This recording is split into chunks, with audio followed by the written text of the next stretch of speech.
Si Mama Gemma po, pinakwento dito yung mga kalokohan niya.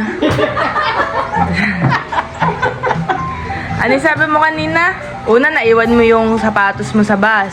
O wala ka ng sapatos ngayon. Walang sapatos, walang tsinelas, walang headband. Kaya pantay, hindi na iwan eh. Ngayon, yung remote sa aircon ng kwarto ni Tiona, Nadala ko sa bag. dala niya din, guys. Oo, nadala ko. Kasi nga, bibili sana ng battery. So, walang remote doon. Walang remote. Tapos, umalis daw siya ng walang panty. Naku, ano tayo na mabas tayo naman? Kasi nakalimutan yung pante. O, totoo yun, Yabet, di ba? Totoo yun, nakalimutan niya ang pante niya. Wala sa pante. Baka akala nila may Alzheimer's ka, i-explain mo, ba't nakalimutan mo? Wala ko ng Alzheimer, insomnia. Insomnia. Ba't nakalimutan mo yung panty mo? Kakadali-dali ko kasi akala ko may panty pa ako sa Santa Mesa. Wala na akong panty. Ang sabi ni Beth, yun pa rin daw yung suot ko. Hindi naman pwede yun. Kaya sinampay ko muna yung pinabilad ko yung panty ko sa sampayan. Pagbalik ko, tuyo-tuyo na rin pag galing namin kuha ng ticket. Yak, kumuha ka ng ticket sa Cubao, wala kang panty. Nagpunta muna kami sa City Hall. Ayan! Ang ID niya sa senior nawala. Ngayon nagpa-ID ulit. Yon, tapos hanggang sa Cubao, kumuha kami ng ticket sa Superline, wala din pante. Ay, Diyos ko. Pagbalik ko, tuyo na siya. Yung ginaganon? Oo. Ano kung matitig? Buti hindi tumunog. Hindi naman tumunod, ginayaan ko siya. Mga senior naman to. Wala na daw kasi tanso na daw yun. Ang mahirap yun kung digarter ang pantalon niya. Kung halimbawa nga, hindi na mapo. Hindi. Ganyan, no? Kung matanggal yung garter, ay magganyan yun. Wala sa pati. Ay, hindi. Matibay yung binili kong short kay Elena, talagang masikip ang garter. Hindi, yung pagkuhan na alis natin, nag-short ka pa rin ba papuntang Cubao? Hindi. Hindi na yan. Ay, hindi. Nag-short lang ako papuntang Damka tsaka Pure Gold. Pero pagdating ng City Hall, tuyo na yung panty ko. Meron na pa. Meron na pala. Meron na ako. Ah, sa Cubao lang wala. Gabaw lang, wala. Gano'n basa pa, hindi pa puno, ay hindi pa kuhan, basa pa, hindi pa tuyo. Balik namin galing papuntang City Hall tsaka terminal, bibili ng ticket. Meron na akong suta panty. Kaya pala nawawala yung sapatos niya. Na, yung konduktor, naanuhan siya walang panty noon. Na, Baka ano nisikat na. na ng konduktor, wala akong panty. Sapatos naman ang kinuha. Kinuha ng konduktor. Makain po kami dito. Tapos maliligo na po tayo. Nandun kami sa Santa Misa, mong tikpon mong bago. Oh, si Ayabet may sinasabi pa. Bantay ka lang mamaya talaga. sabi ya, bit ang cellphone ko. Ewan ko sa'yo, nagkuhan ka na basura. Hindi ko dumaan ang truck. Oo, doon sa Santa Misa. Natapon niya, nandun na sa basurahan. Uy, uy, baka may ano ka na. Oo, natapon niya rin. Buti na lang yung Kasi bisan ang truck baka dumadating. Pa-check up muna Kapalingki sa siya. mga Magpa-check up ka na. Yan na. Tapos nakita mo.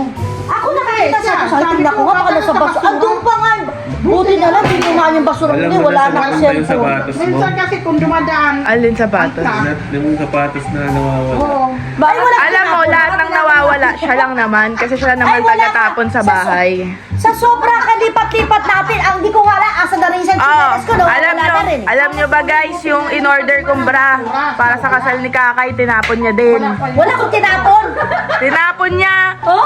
Paano kasi nakalagay dun sa ibabaw ng box, pagka nung magmamaleta na kami, mag-iimpake na wala na kasi natapon niya din. Hindi akong tinapon talaga. Diba tinanong pa kita, ha? Natapon na itong plastic. Oo, yung mga bra ko yan. Oh. Yung plastic pero yung di yung in-order ko Kaya girl. nga, yun ang tinapon ko, pati yung may karton na maliit. Yun lang. Wala akong tinapon na bra na bago. Bakit ko may natapon yun? Ay bago yun. Cellphone mo nga, tinapon mo, bra pa kaya. Hindi. Hindi ko sinasadya itapon na Tama ang cellphone ko. Buti nga hindi dumaan ang truck. Sa palengke siya eh. Wala pa. Kung natapon ko na, Oo. kaswerte talaga. Bagong-bagong cellphone niya eh. Ay, yung senior, baka natapon din. Ay, Ewan ko hindi. dyan. Hindi ko Nawawala po yung senior ID niya. Hindi. Wala na, lagi na lang nawawala. Wala. Uy, magpa-check up ka na nga pag Talo ko sa inyo. Isa, labay na kayo. Anin? Wala kang kakampay. Si Wala. Hindi ko alam. Si Rosie na lang kakabi ko. Natapon niya ang cellphone. Oo, doon. Buti nga inalungkat sa tingin Hindi ko tinapon. Ibang tinapon kasi hindi sinasadya. Yeah. Ano ako sila ulo? Lalagay ko yung cellphone ko. Kailangan ko nga ng cellphone. Ano? Ano masasabi Yabet, sagutin mo, sira ulo daw ba siya? Sino sabi? Siya! Ikaw nagsabi yan ah. Sabi ko, hindi naman ako sira ulo para itapon ang cellphone.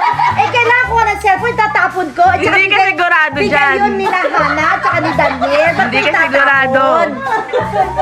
Nilinigyan kasi magdampot ng mga papel eh. Siguro di napansin. Siguro Natapon naman. kakadali ko ba? Kaya sabi niya, tingnan mo nga sa basurahan. Malamang siya, baka siya nagtapon. Ay, nakakaisip ko. O pala eh. Ay, Diyos ko, hindi ko nakita yun. Eh, sabi ko, pagdating niya, naghanap siya ng cellphone. Eh, sabi ko, Ay, di ba pala kayo agad dun sa sabi ko, tinapunan niyo? iparing ko. Oo. Sa loob lang naman. Iparing kaya na. Tignan mo kaya kung may panty ka ngayon. Ay, meron akong tatlong panty na baon. Ito, kulay itim pa. Kala ko, wala eh. Meron. Pinaring ko yun, oh, para nakita. Ayan na siya. Phone mo. Ayan na, ayan na. Ayan na, ang isang makakalimutin. Yan, yan. Ba't naglalakad na lang yan? Pag-tricycle, wala na rin. Nakalimutan na yung tricycle. Susi. Kaya pa yung isang makakalimutan. Pinaring. Ayan na. Ayan na, isang mga kalimot. Ito na, nagpapakalimot. Ito. Ayan na. Ano? Hello! Birthday yung pala nung lunis yan. Birthday ka na, Lunis? Oo. Ay, belated happy birthday. Ang laki. Bless ka kay Ninang. Sa kay Ninang, oh. Oh, Ninang ko, ayan na, Ninang. Bless. Birthday pala niya. Pinaring ko yata yun, para. Ano ba yan ang yayari sa inyo? Parang kang napabayaan, girl. Ikaw naman ang mamayanin sa iyo. Oo. Sabi ko sa'yo eh. Hindi kasi Kulot po siya. Kulot talaga siya? sunod na Ewan. Parang kulot siya kagaya kay ano eh. Kay nag-live Dan. ako doon sa bayan. Tapos? Sino ko Iksihan daw.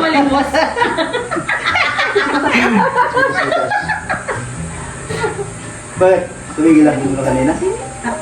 Akala mo So hello po mga kalingap, welcome back sa ating channel. So ngayon ay May 6 at may practice po tayo para sa kasal ni Kakay. So mag-fitting po muna kami tapos dadiretso na po tayo sa location kung saan po ang aming practice.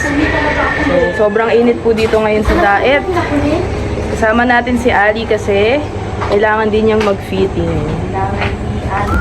Si Kuya Brooks, ayun o. Hiniram ang pick-up ni Kuya Val dahil hindi kaya ng tricycle kung saan ang location. Si Ali. Yan sila.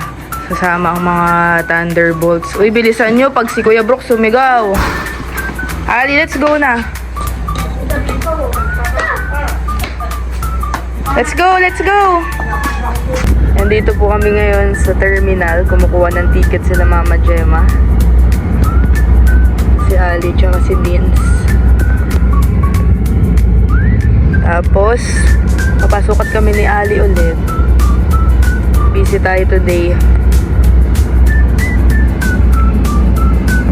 Tapos na po tayong magsukat at nandito na tayo sa location. Pero lumabas po muna kami. Dito kami sa 7-Eleven. Magme-merienda muna.